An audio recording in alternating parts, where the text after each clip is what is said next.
This is the Lone Crater YouTube. We hope this video helps. You start by securing authorization and a clear plan. This is mandatory.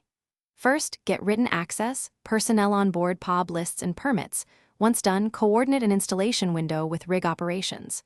Then, create a coverage map showing deck, helipad, processing areas, and night IR zones using 16:9 framing for feeds.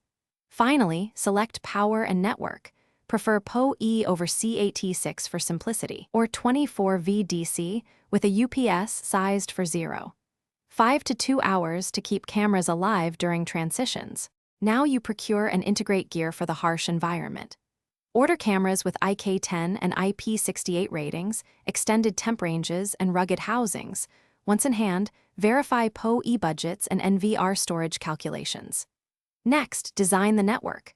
Create a dedicated VLAN, firewall policies, 1 Gbps uplink, and edge storage for failover.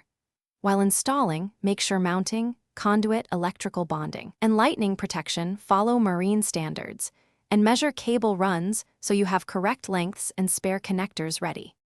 Finally, you execute installation and verification. Mount each camera, bond and seal the housing, terminate and label cables, then secure conduit and connectors. Once done, power up and configure. Set NTP timesync, stream profiles, and recording schedules. Test day and low-light IR performance and validate remote access. If something goes wrong, first check PoE delivery, cable continuity, and VLAN settings. Next, verify firmware and NVR compatibility. Then swap the PSU or switch port to isolate hardware faults before rerunning tests. Thanks for watching. Consider subscribing if we helped you.